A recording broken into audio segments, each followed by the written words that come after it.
Recently, New Bedford Regional Airport hosted a routine emergency drill. It involved airport staff, as well as local EMS, police, fire, and area hospitals.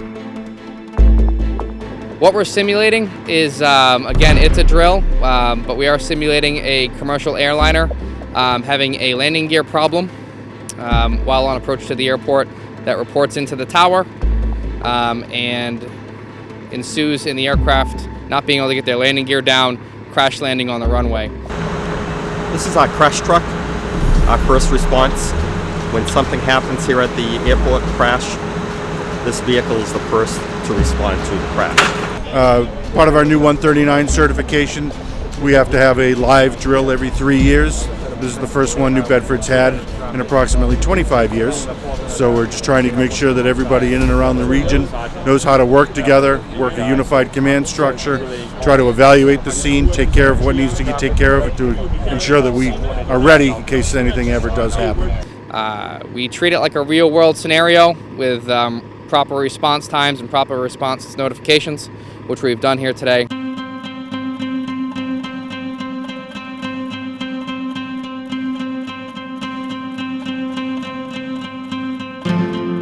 From the police perspective, and our involvement in this unified command today is primarily security purposes, to secure the entire area, not just the immediate area where the event happened, but the second and third perimeters of the airport, to ensure that we can get medical emergency folks in, fire department in, get these ambulances in and out, and get the medical attention that these people need, and get them to the ambulances as well. Unfortunately, if there's fatalities, we're working with the medical examiner's office so we can get those bodies secured well and then preserve evidence. Because once the event is under control and we attend to all the medical issues and the injuries, then our next phase will be to roll into the investigative phase to work with collaboration with the state and federal agencies to determine what the cause of this event was. Here, David Zander of New Bedford's EMS goes over what to expect in this drill with fellow emergency personnel. After the plane is simulated a crash, our paramedics will go in and start triaging the patients and prioritize them based on the type of injuries that they have.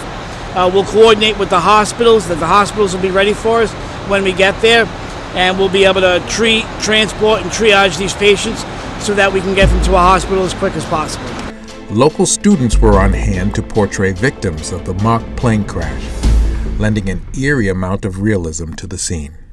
As we mentioned, there are some critically injured patients, all simulated, of course. No children were harmed in the making of this, but some were pronounced deceased on site for the drill, and some had deteriorated, bled out, or sustained very serious injuries that couldn't be rectified immediately. And there was about a handful of victims in this drill that did pass away. They'll work through the coroner's office and the morgue, which is here on site, to kind of separate those that are deceased to those that are high priority, so priority 1, 2, and 3. Some priorities are, of course, in the real world worse than others. Next priority 1. She has one. She has one. And you're going to see me as priority 1.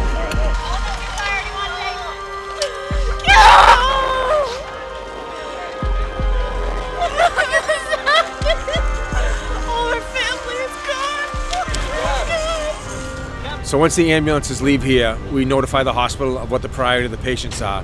When they get to the hospital will quickly do a triage of the patients. Those that are priority 1s will get treated right away. Priority 2s, they'll go through their injuries and start treatment. Priority 3s are the least injured, and they will go to an area where the hospital can then triage them, check out their injuries, and then eventually they'll get seen by a doctor. You got those two. Rainham's going to St. Luke's for priority 2 and priority 3. Okay. And I'm waiting for ambulances to come back, and then... Do you need me to call for transport, or are we good? No, so we're waiting to see if anybody comes back. Okay. Yeah, they're supposed to come back to Bristol CMed, Bristol CMed. This is New Bedford EMS supervisor. I need a patch to St. Luke's, 2 patients, priority 2, priority 3.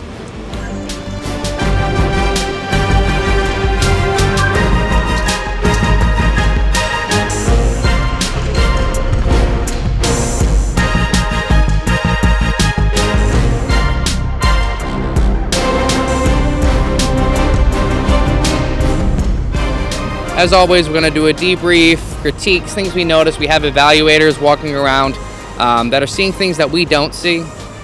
But overall, we're very happy with the response from EMS, fire. Police department was a big part of this, closing down the roads temporarily to get all these services in here. Bristol County Sheriff for assisting with planning of the drill. So we are very happy with how it went. It's going smoothly, and no major issues, and the response times were great. So if this were to happen in the real world, the New Bedford Airport's ready, and the region is ready to respond to something like this.